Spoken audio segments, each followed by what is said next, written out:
Okay, I think I'm live. All right, from my shoulder. All right. Hello, monkey torture people. Welcome to monkeytorture.com. We are now doing a about to do a live. No, this isn't going to be live, is it? Yeah, we're gonna do it live. Oh shit.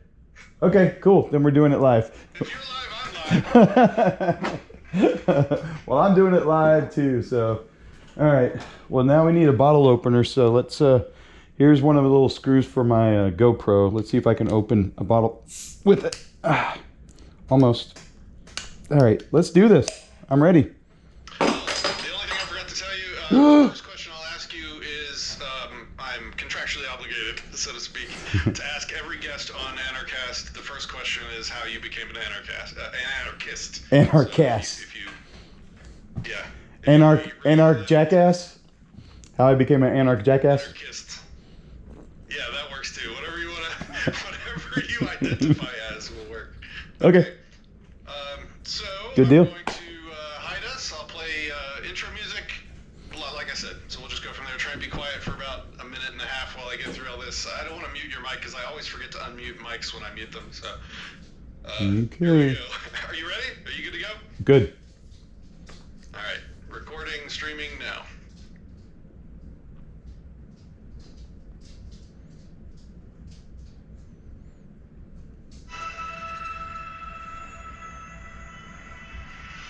Greetings, chosen. I've been waiting here for you since the beginning of this universe. You know the world is fading. There's a secret power hidden in your soul. Don't be afraid to use it. There are voices in your head saying that you're a failure. You're not good enough, but you know that's not true. There is a secret power hidden in your soul. Don't be afraid to use it, 'cause you're the one.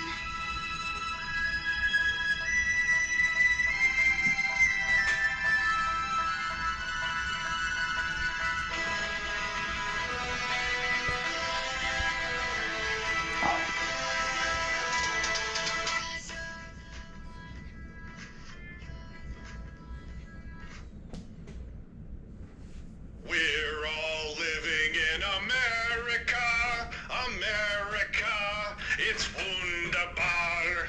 We're all living in America, Coca-Cola, sometimes police sting operations on ladies painting nails in their houses.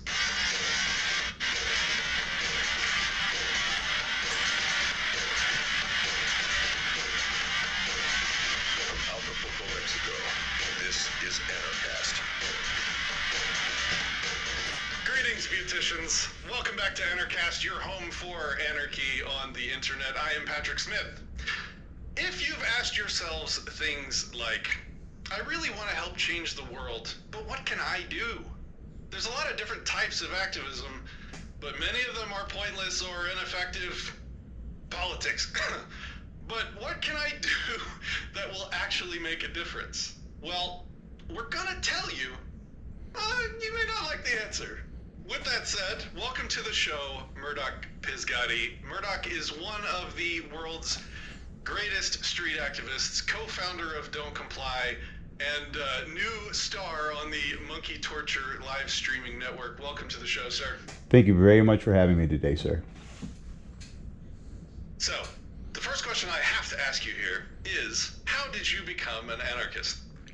I think I was always one from as far back as I can remember. My mother taught me how to question what was going on, question authority, and know that if I was in the right, then there was nobody that could back me down. And that took me quite a ways until I think probably when I was young and was in Waco and watched the Mount Carmel murders of the ATF, and that really kind of sealed the deal on the fact that the government really will just murder babies if they feel like it. And that kind of removed all other questions that, unknowns that were out there. So the government made you an anarchist. Is the answer. Right? It sounds like it. That's how that happens. What was that like for you? I mean, it's how I had. Were you there? How close were you to it? Like, I was living in Waco, and I watched it on the local news. I saw the tanks coming, knocking down the walls and pulling back out with fire shooting from the ends of the barrels. I never saw that footage again, but I saw it live in Waco from the local news. wow. There's a Netflix documentary out on that I think is trending number 3 in the world or country right now, actually, which is probably not something that they're fond of having happen. What was the name of the documentary? I don't remember. I think it's just called Waco. I think. I don't know. I haven't seen it. Waco. I was there. I have not yet seen it either. Yeah, maybe we should do a commentary on that sometime. Oh, Okay. yeah, that'd be good. The reason why I wanted to have you on the show was because recently this image popped up in my feed.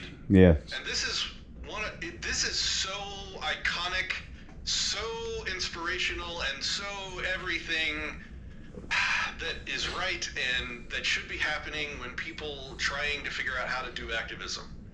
And I wanted to bring you on the show. I wanted to talk about what happened, what you did, and what I just want people to appreciate this image. I'm sure a lot of people have heard about this story by now, where places are getting forcibly shut down over La Verona, and someplace, I mean, like there's like I said in the intro, there's like a sting operation by police where they I don't know if it was a raid, but they called it a sting operation. Yeah. Where they busted some ladies painting nails or cutting hair or something inside of their own house, in the free country of America, right?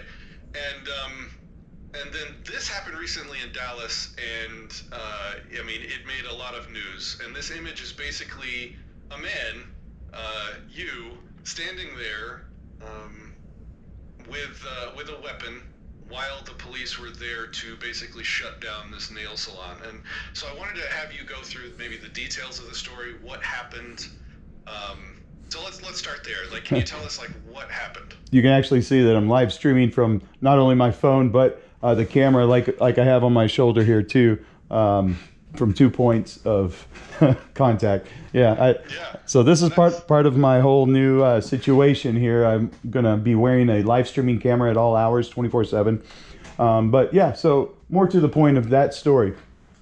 So we were there trying to defend a lady who said she would stand up to the king's decree to shut down these salons. And to start with, hairstylists and all of the nail techs, they go through a lot of training and certifications in college classes so that they understand sanitary conditions and how to not, spread germs. So, they're already experts at it. And so this lady defies the king's order and opens up her shop. Well, we all go to defend that lady's right to do that. And upon arriving, the next door tenant was a pet groomer who had business coming in and out, and she remarked several times about how terrible it was that the salon was opening because it was against the law. And that always irks me a bit when people fall back to the law being equal to morality, which it is not. And so we all came out, we, in our general manner that we normally do here in Dallas, which is armed. And, ultimately, I think it's not like we're looking for an armed standoff. It's not like that we're looking for any type of escalation at all. Here's the video of him blocking the police from coming in that I took when I was live streaming. He basically put his foot in front of the door and said, Who was that guy? that's her boyfriend, Tim. Okay. And he was armed as well. We were all pretty much armed there that day. And I didn't know that.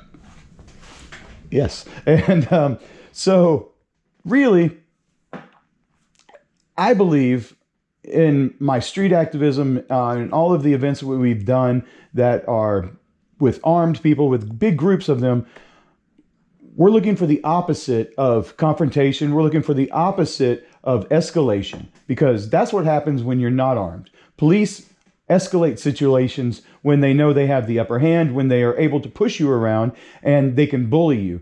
That is what we try to avoid by showing up armed, because when we do that, when we show that we can't just be pushed to the side, a different thing happens. Conversation happens. They decide to dialogue. They decide to have a conversation with you. And that is exactly what everybody wants in these situations. They want that moment to talk, because you can find some common ground with another human when you're actually talking to each other. And many times you've seen the videos of police brutality and protests, of unarmed protests, of them pepper spraying everybody, of them pushing them back, of them just throwing their weight around with their weapons. But when everybody's fully armed, that never has happened. Go back and look at all of our events that we've done. We've done many, many, many events for years, well armed. There's never been a case where they start pushing everyone around. And that speaks for itself. Because your method of activism, and I think, has been wildly successful. So start at the beginning and give us a quick rundown. Of all the events, sure.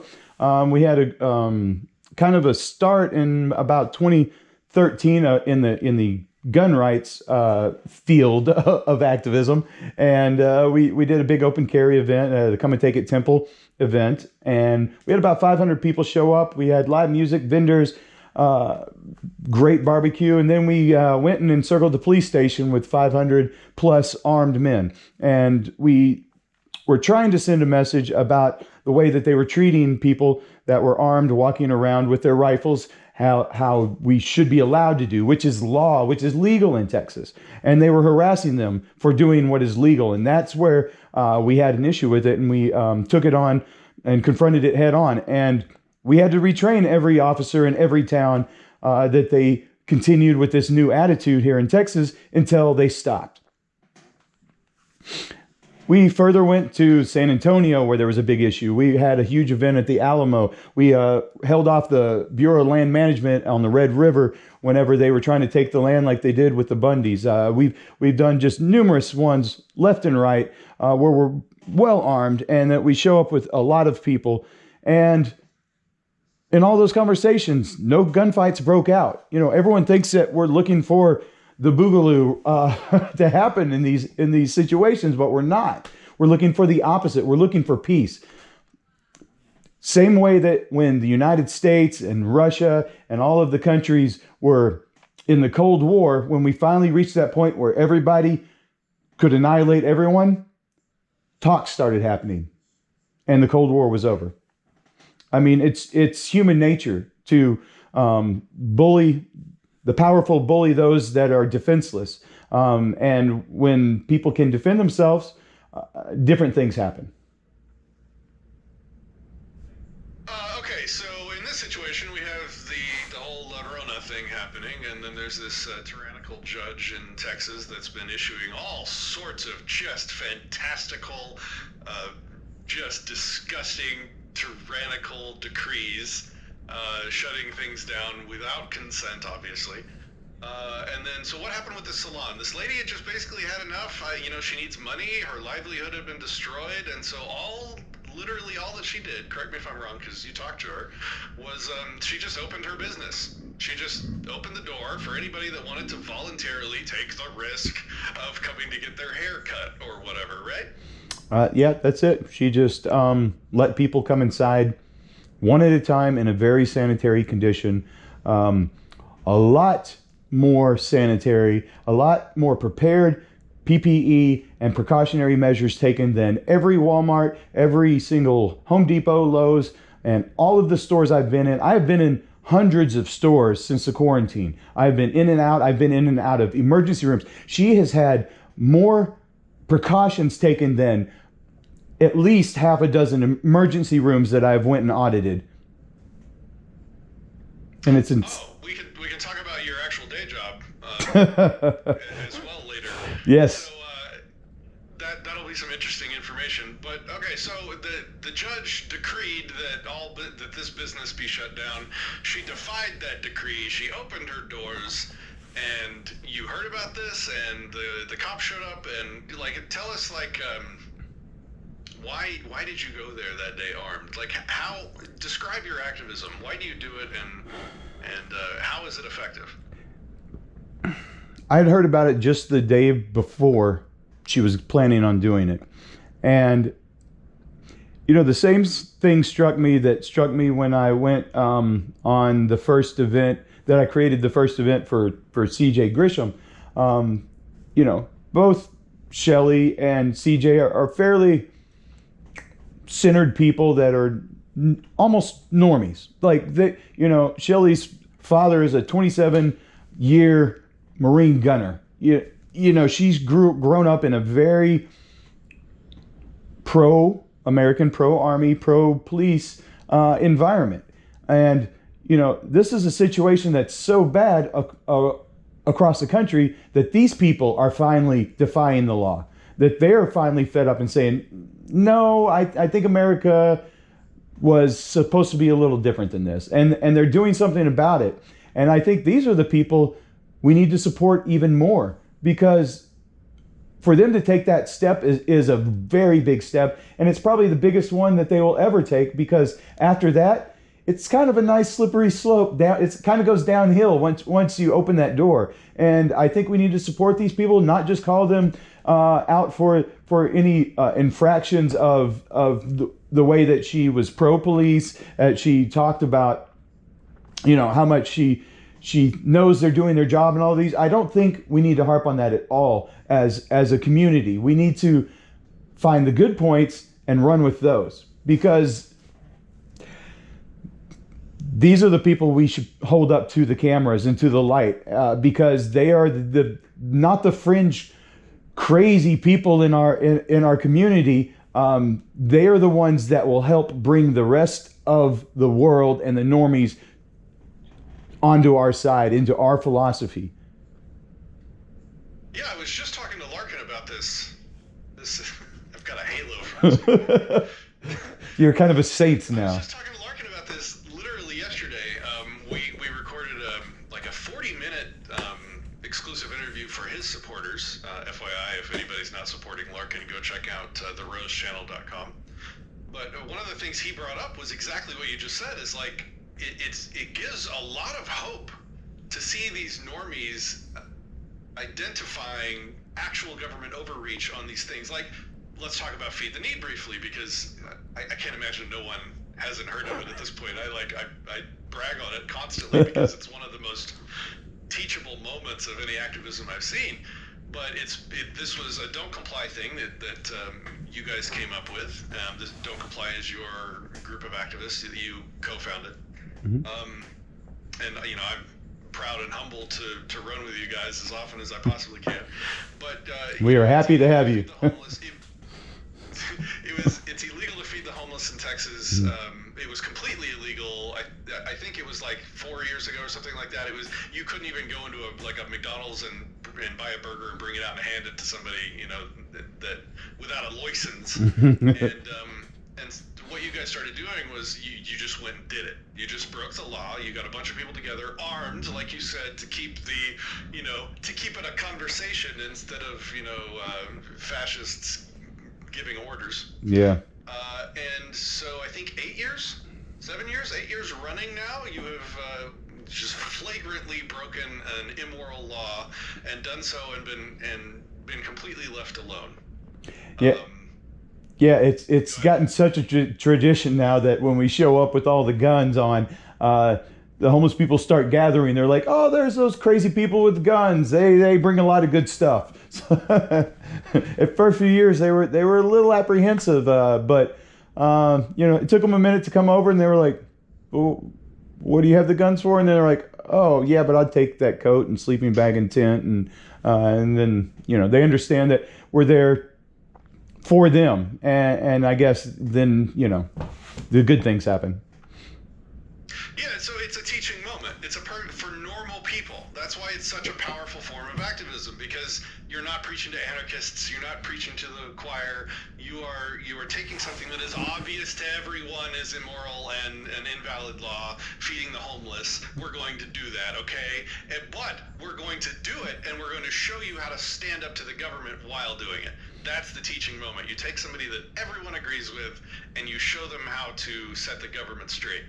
And even the homeless people that we're helping, like it happened both the last 2 years I was out there. To me, apparently, like I'm walking by, well armed, like everyone there is, and one of the people on the street waiting in line for the stuff,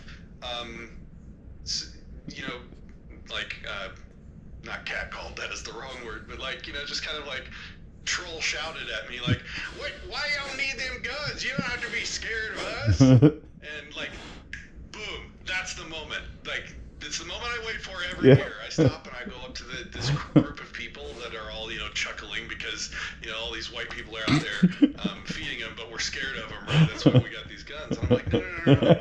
The guns have nothing to do with you. They are not for you. We're not scared of you. It's none of that. It's because what we're doing here, helping you today, is illegal. Illegal. Illegal. And they're like, "What? Are you serious? It's illegal?" It's like, yeah. Even today, even after that church group got dragged through court for years and they modified the law slightly, it's still illegal to feed more than X number of people without a license and without a food safety permit and blah, blah, blah. What we're doing here today is illegal. The guns are to keep the cops away while we help you. But and then you just sit back and you just watch 30 little minds just blow right in front of you. Yeah. It's the coolest thing I've ever experienced. That is what I'm talking about. And this lady at the salon had that moment too. She realized that something is being done to her that she doesn't consent to. She never consented to it. And she's just going to stand up and do what's right. And then here you are with the most powerful inspirational activism I see, showing up to support her and to protect her and to defend her and to make the statement. Yeah. So thank you for what you do. Oh, no problem. Thank you. I'm so impressed.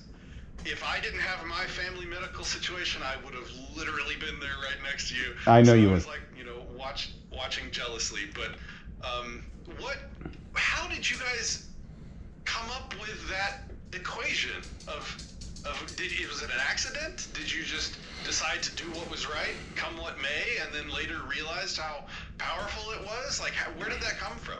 I've been basically, since the whole quarantine happened, looking around me for someone that was willing to do the right thing and open up. And I wanted to throw support behind any of those people. And, she just happened to be the first one. And it took a while, but eventually it happened. So I think all of us should be jumping at these moments, because these are the teachable moments. And, let alone any of these protests, any of these type of situations are great times to join up with other people in the areas of like mind, so that you don't feel isolated, that you become unisolated. Their entire program is based around making you feel isolated and that you are just unable to do anything that is going to be effective. Well, when you show up at these events, you see these other people doing the same thing, joining forces, energy is combined, and you realize that we can't be stopped and that you're not the only one. You're not just a crazy person out there alone. And I think that is as valuable as anything. I mean, even if it wouldn't have helped and they shut her down anyways, the isolation and the would be broken, and the community around you and the other activists and the other like-minded people is building that community. And with that is a force to be reckoned with. So I guess a lot of people have been asking me lately, how do we build that community where we live? 2 years ago, I gave a talk at Anarchast on exactly how to actually practically do that. So you Right. can go, you can Google that. You can Google that up. It's like a 30-minute talk that is just like slamming you with bullet point list of things that you can do to actually find people and group them together. And I love it. It's a great video. So we get people together, and a lot of them aren't even interested in activism. They just want to know that they're not alone in realizing that violating people's consent is wrong, and that's great. It's just like we've got people that are into farming and prepping and normal life, and a lot of IT people, and some people that are into activism. It's just it makes people feel not alone, like you're saying, and feeling not alone makes you comfortable in your skin, happier. Yeah, it makes you more confident, and it makes you think that you can change more because you can. And so, if we can get more people believing in themselves, I think the change is going to come. So you showed up. Actually, it wasn't just you. It was a couple local activists, I believe, showed up there to the salon that day.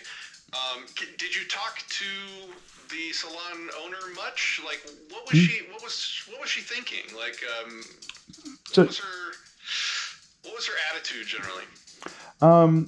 So she was doing really well in front of the camera. She's a musician by trade, also lead singer in a band. So she was comfortable in front of a mic, in front of an audience, and I think that was a really good extra caveat to the whole thing, because she was able to be articulate and get her point across. She was coming from a very seemingly normal life, not these fringe areas that we are presently in, and so you have to take it with that and understand how big of a step they're taking, standing up in front of the news, in front of the police that show up, and her father, who is a Marine, and saying, "I've had enough."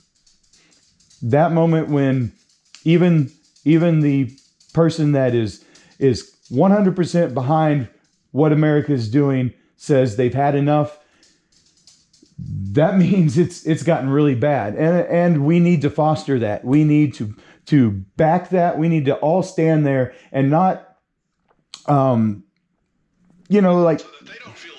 so that they don't feel alone, and that they feel like there is a community out there, that they're not walking into a complete dark forest of thorns and unknown. That there's other people going right on, not just immediately attacking them for the points that for the parts that they haven't universalized yet, for the parts that they haven't quite connected the dots on. Just stop. These people are valuable, and they are people that want the right thing. They want the right thing to happen. And so, if I could say anything to our community and our people, I think that's probably the biggest lesson that we should learn on these situations, is show up to these things, even though they're not 100% complete radical anarchist hyphen whatever you want, but they are the best person to help wake up the other people. And giving them space and grace to figure it out is definitely in order, because just like with you and with me, because it was the government that woke me up too. It was the government tyranny and control and force in my life that woke me up, and you seeing Waco helped wake you up. Let her have her moment, because she, backs the blue, hashtag. And yet, strangely, it was the blue, they're showing up and forcing the edicts that she was resisting.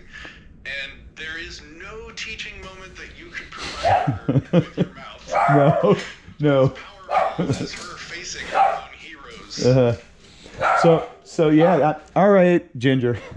So yeah, and that's exactly the point of what she went to today, as she got a contempt of court order by another judge, not the Jenkins Antichrist judge that have been giving us our quarantine orders or martial law orders, but a new one that put her as a contempt of court filing today. Her judge is dealing with.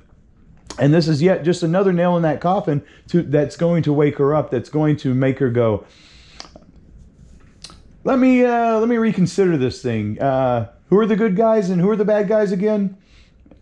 And I think that's going to work. And what I was talking to Larkin about was, like, can you imagine being a cop right now? Because look, most of these cops, they don't think about the ethics of anything they do.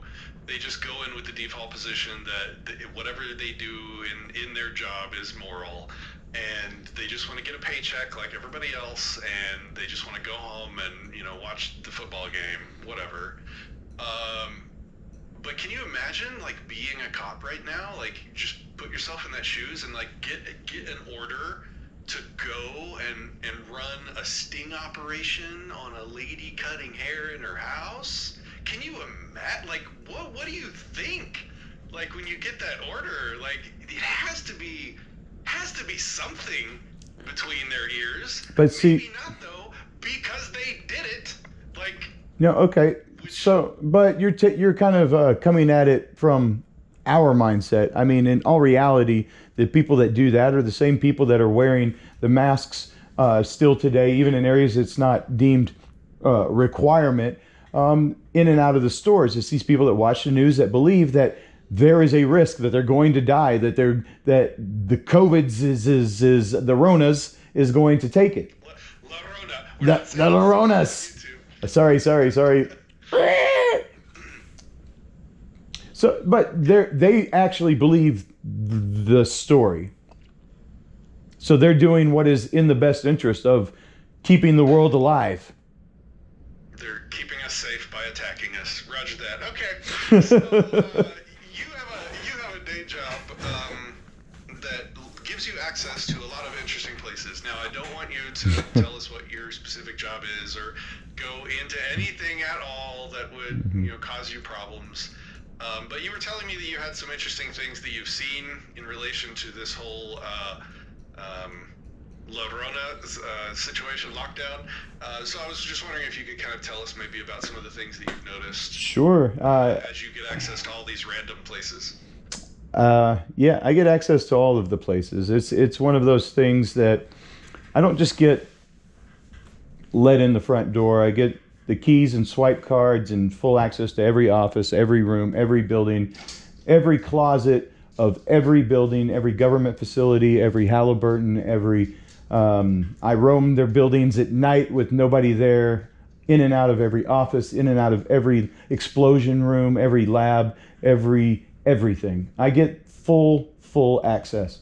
I've recently, this last few weeks, gone in and out of numerous emergency rooms, and I have to tell you, they're empty. I've talked to some of the general contractors that are building for these emergency rooms. They are shutting down several of the locations because they're so slow. They are putting a hold on a couple of them that they were going to open.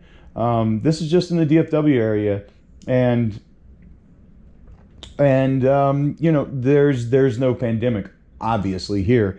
There's not even enough to even warrant precautionary measures. What I find interesting about your job is it speaks directly against the way that you're given access to everything. Speaks directly against any notions that government is providing safety. Because let's just say for a moment, like, you are an anarchist, and you are against the state, and yet somehow they are opening doors for you as a matter of course every day for you to go into all of these secured places. Mm-hmm. They don't know what they're doing. There is no security being provided here. This is all, theater, right? It is 100% theater, I have to tell you. I have been in some very, very highly secure locations that they have left me alone in, with very open access to a lot of vital soft bellies of their tech systems. And It's interesting because, I know they know who I am. I've had a couple times walking through some of the Secret Service and the Alphabet Boys offices back way into their buildings, where I've walked into rooms and several of them have stood up and stared me down the whole time I was in the room, walking by their desk.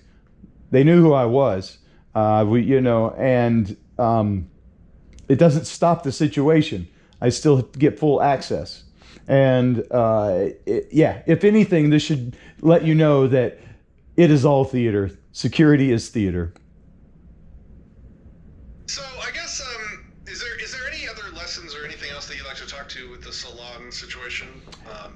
So she had this cease and desist order at first. She went the next day to the Open Texas event and ripped it up. Said she wasn't going to pay it. Of course, now there's a contempt of court order that just came out just a few hours ago, and she's now going to defy that as well. I think if I actually have a few things scheduled in the morning, so I cannot make it. But if people want to come and show up to her Salon a la Mode in Dallas, Texas, please come out there and support her.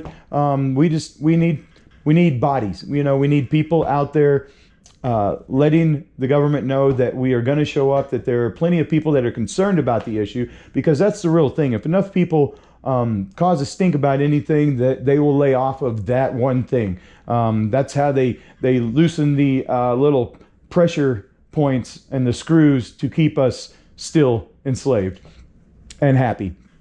So please show up there. About 9 to 9:30 is when she's showing up. If you want to go out and show support, buy some gift certificates, have a haircut done, get your nails done.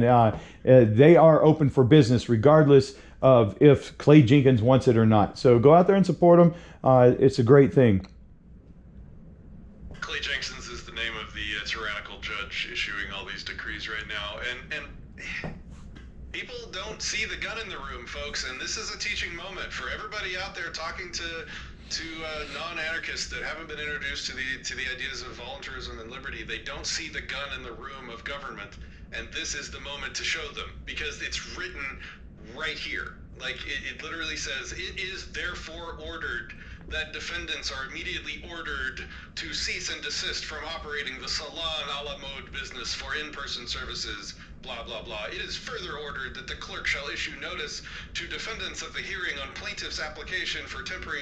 So basically it's just like they are decreeing that free association end, that property ownership end, that the free enterprise end, that this lady's income ends, and they're doing it at gunpoint. If she defies this injunction, she will be thrown in prison on the judge's orders, on the judge's quote-unquote authority.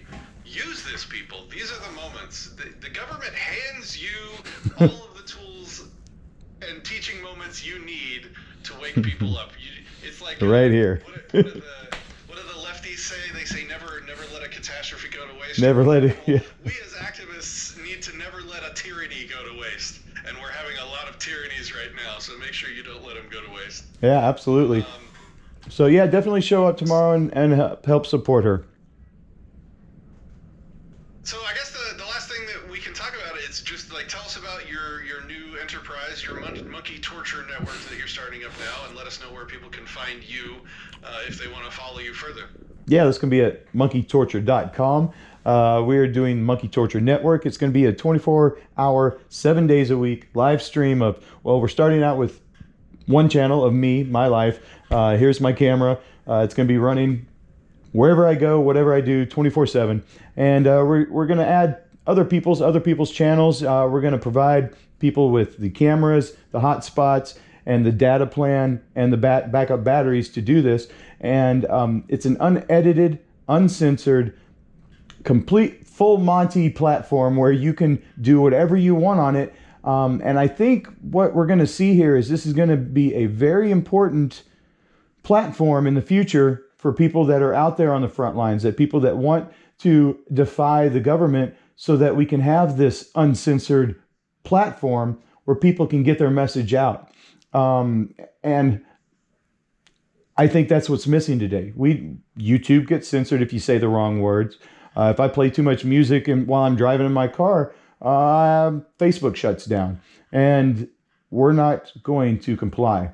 This is going to be a full-on uncensored network for people. And if you want to participate, if you want your own channel, then please give us a ring, give us a call over at monkeytorture.com. I think this is going to be a vital tool for people out there to do what you want to do and be heard and not be shut off by all of this government-run censorship of all of our media platforms out there, all of our social medias.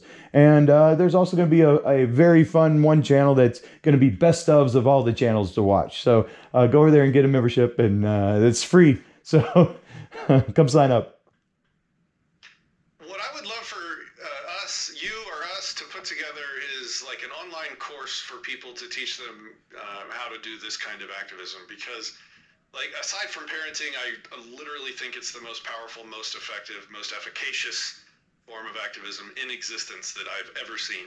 So I hope you consider that, and maybe we can put that together. Absolutely. And so, and I guess street activism is a little different. There's political activism, and there's all these other types of activism that brings people to different points in that philosophy. Street activism is a little different because we just work on kind of what you'd say is like, how action speaks louder than words. That's what we do. We do action. And when we want to do the thing, we do the thing. And then it's done. We're not asking for permission. We're not begging our masters to do a certain thing. We gather in a group. We become powerful as a large mass of humans whose will is all directed at one goal, and we do the thing. And so the last thing that I'll say is I'm really looking to focus Anarchast, the channel, at least for a little while, on activism. So people like James Freeman that we had on, people like Murdoch here, actually out there in the world making a difference, making a change, making the points that people need to see made. So if you know of an activist, small, nobody knows who they are, or big, everybody knows who they are, that you would like to see on the show for an interview to talk about what they do, put their name and contact information for me so that I can contact them down in the comments. Or, if it's like private contact information, IM it to me or message me on Facebook or on our Discord server or anything like that. Let me know who you would like to see come on the channel to show off and showcase their activism. I want to inspire people, I want to motivate people, and I want to instruct people on how to do it. So with that said, Murdoch, thanks for spending the time with us today. Thank you for what you do. It's inspirational. It's everything that we need, and I hope people will follow your lead. Guys, thanks for watching the show today, and until next time, peace, love, and anarchy.